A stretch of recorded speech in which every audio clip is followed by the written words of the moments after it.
शिक्षक एवं छात्र दोस्तों, आज हम फिर एक बार आपके सामने प्रस्तुत हैं और व्याकरण का ही भाग है। नाम है संधि।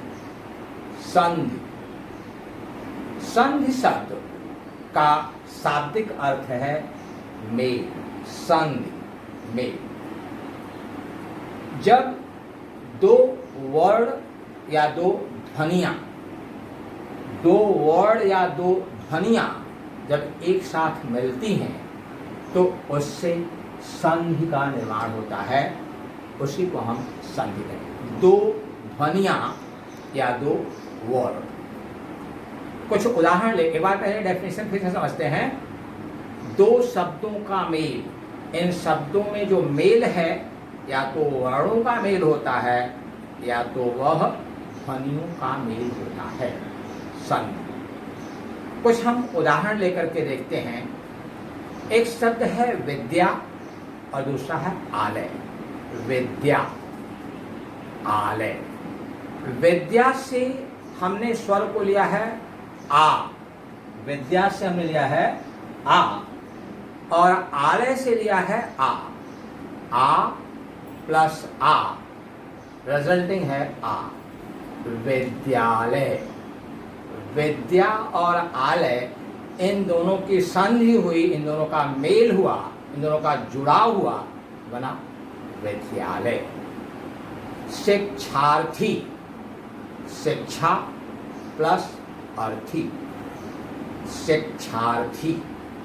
दो, शिक्षा में आ, अर्थी में अ। इन दोनों का जब जुड़ाव हुआ, लगाव हुआ, मिलाप हुआ तो बना शिक्षार्थी। सदैव। सदा प्लस एव। सदा आ। एव ए। आ प्लस ए आई। कुछ हम और शब्दों को लेते हैं और उन पर विशेष रूप से चर्चा करेंगे भेद में उस समय। विरुद्धार्थी। विरुद्ध प्लस अर्थी। नायन। ने प्लस अन। पावक। प प्लस अप। इनके कुछ नियम हैं। उन नियमों से ये मिलाप होता है, नियमों से इनका मेल होता है। तो संधि की परिभाषा ये है कि जब दो वर्णों का मिलाप होता है, दो ध्वनियों का मिलाप होता है तो उसे हम कहते हैं संधि। इस संधि के मुख्य तीन प्रकार हैं। पहला है स्वर संधि, व्यंजन संधि और विसर्ग संधि। स्वर संधि, व्यंजन संधि, विसर्ग संधि। पहले हम लेंगे स्वर संधि। स्वर हिंदी में 12 स्वर हैं। अ, आ, इ, उ, ए, ऐ, ओ, औ, अह। तो इसमें जो ये स्वर एक दूसरे से मिलकर के संधि करते हैं तो हम कहते हैं स्वर संधि। जब व्यंजन मिलकर के एक दूसरे से मेल करते हैं तो हम व्यंजन कहते हैं। विसर्ग स्वरों में ही एकदम अंत में है अह, विसर्ग। तो जहाँ पर विसर्ग से कोई मिलाप होता है विसर्ग संधि। तो सबसे पहले हम स्वर संधि के कुछ उदाहरण लेते हैं और उन पर हम चर्चा करते हैं। स्वर संधि। अनाथ प्लस आलय। अनाथ प्लस आलय। अनाथ में अ और आलय में आ। अ प्लस आ।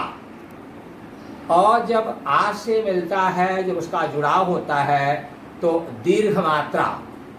एक्चुअली जो स्वर संधि है उसके 5 भेद हैं।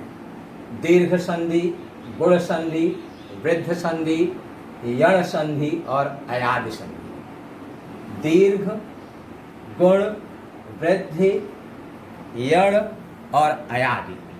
लेकिन हम 10वीं तक केवल स्वर संधि ही पढ़ते हैं। उनके जो उपभेद हैं उस पर हम चर्चा नहीं करते हैं, केवल जो है स्वर संधि को लेते हैं।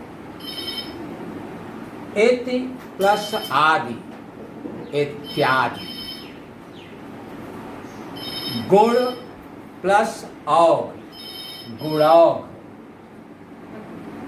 शिक्षा प्लस आलय, शिक्षालय। एक प्लस एक, एकैक। विश्रामालय, विश्राम प्लस आलय। इस तरह के जो शब्द हैं जिनमें हम स्वरों का मेल करते हैं वो स्वर संधि है। इसके बाद है व्यंजन संधि। व्यंजन क ख ग घ ङ च छ ज झ ञ ट ठ ड ढ ढ़, ये व्यंजन है। तो इन व्यंजनों के मिलाप का, इनके मेल का भी कुछ नियम है। उन नियमों से जब हम शब्दों को जोड़ते हैं, शब्दों का मेल करते हैं, उन्हें हम उत प्लस लास, उल्लास। दिक् प्लस गज, दिग्गज। सत प्लस भाव, सद्भाव। वाक् प्लस मैं, वाङ्मय। सत प्लस जन, सज्जन। दोस्तों, यहाँ जो व्यंजन है क ख ग घ अंग, च छ ज झ ञ, जो पहला अक्षर है, तीसरा अक्षर है और अंतिम अक्षर है, क ग और अंग। वाक् प्लस मैं, जब पहला अक्षर अंतिम अक्षर से मिलाप करता है तो वह अंतिम अक्षर में परिवर्तित हो जाता है। पहला अक्षर जब अंतिम अक्षर से मिलता है, वाक् प्लस मैं, वाङ्मय। वाक् प्लस मैं, वाङ्मय। सम प्लस बंध, संबंध। सम प्लस मान, सम्मान। दिक् प्लस गज, दिग्गज। सत प्लस जन, सज्जन। सत प्लस भाव, सद्भाव। ऐसे बहुत सारे शब्द हैं और इनमें बड़े ही क्रिटिकल नियम हैं। उन नियमों को हमें लर्न करना पड़ता है। क का कब ग होता है, क का कब अंग होता है। इसमें नेजल, अनुनासिक, नासिक अक्षर हैं। पहले जो 5 वर्ग हैं, क ख ग घ अंग, अंग नासिक है। च छ ज झ ञ, नासिक है। ट ठ ड ढ ड़, ड़ नासिक है। त थ द ध न नासिक है। प फ ब भ म नासिक है। तो ऐसे जो अक्षर हैं और जो पहले अक्षर हैं हर वर्ग के, और तीसरे अक्षर प फ ब भ म, ब और म, प फ, इसी तरह से च छ ज झ य, इनका नियम है कि पहला अक्षर कभी तीसरे में परिवर्तित हो जाता है। वाक् प्लस ईश, वागीश। वाक् प्लस ईश, वागीश। पहला क ग में परिवर्तित हो गया है। इन नियमों को जो हम अच्छी तरह से समझ लेते हैं, उन्हें याद कर लेते हैं, तो वह आसान हो जाता है। तो व्यंजन संधि में जब दो वर्णों या ध्वनियों का मिलाप व्यंजन की सहायता से होता है, व्यंजन से हमने कहा क ख ग घ से लेकर के ज्ञ तक, वहाँ पर जो मिलाप होता है व्यंजन संधि। तीसरा है विसर्ग संधि। विसर्ग जैसा कि नाम से ही आपको परिभाषित हो रहा है, एक आवाज दे रहा है। जिस संधि में विसर्ग, विसर्ग अह, जो 2 बिंदी आती है अक्षर के बगल में, उसको कहते हैं विसर्ग। तो जिस संधि में विसर्ग का प्रयोग होता है वो विसर्ग संधि होती है। कुछ उदाहरण लेकर देखेंगे। मनोबल, मनः प्लस बल, मनोबल। अधः प्लस गति, अधोगति। मनोनुकूल, मनः प्लस अनुकूल। दुरुपयोग, दुह प्लस उपयोग, नमस्ते नमः प्लस ते, वनस्पते वनः प्लस पते, निर्जन नेह प्लस जन, निराकार नेह प्लस आकार, निस्संदेह नेह प्लस संदेह, निष्कपट नेह प्लस कपट। यूजुअली विसर्ग संधि में ओ मात्रा मनोगत, मनः प्लस गत, ओ को हमने विसर्ग में परिवर्तित कर दिया है। यशोगान, यशः प्लस गान, और हाफ्र, हाफ्स, हाफ्स, हाफ्स, तीन तरह के जो स हैं, स। जब ये हाफ होते हैं, आधी मात्रा होती है, तो उनका परिवर्तन भी विसर्ग में हो जाता है। उदाहरण लेते हैं, निस्संदेह, नेह प्लस संदेह, निस्संदेह, निष्कपट, नेह प्लस कपट, निश्चेष्ट, नेह प्लस चेष्ट, निर्दयी, नेह प्लस दयी, दुर्लभ, दुह प्लस लभ, जहां हाफ्र, हाफ्स, हाफ्स, हाफ्स, तो उनको हम परिवर्तित करते समय विसर्ग में उनको हम खंडित कर देते हैं, या विसर्ग को हाफ्र में बदल देते हैं, हाफ्स में बदल देते हैं, और जब हाफ्र हर्ष है उनको हम विसर्ग में परिवर्तित कर देते हैं। ये तो है संधि, और वहीं पे है विच्छेद।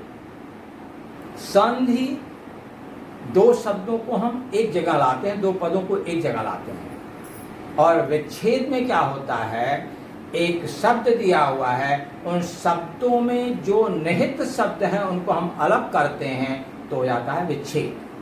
विच्छेद, नेह संदेह, तो वर्ड है निस्संदेह, इसको हम विच्छेद करेंगे, हो जाएगा नेह अधिक नेह प्लस संदेह।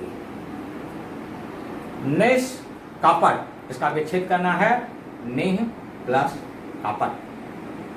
दुराचार, दुह प्लस आचार। विद्यालय, विद्या प्लस आलय। धर्मार्थ, धर्म प्लस अर्थ। सदाचार, सत प्लस आचार। सज्जन, सत प्लस जन। अनुपस्थित, अन प्लस उपस्थित। दुर्योग, दुह प्लस योग। जब हम किसी दिए हुए शब्द को अलग अलग करते हैं, विच्छेद करते हैं, दूर करते हैं, तो कहते हैं विच्छेद।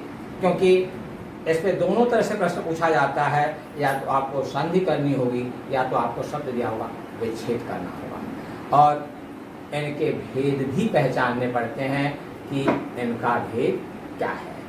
इस तरह से हम संपूर्ण संधि के बारे में यहाँ विराम पर पहुँचते हैं, अंतिम बिंदु पर पहुँचते हैं। नमस्कार।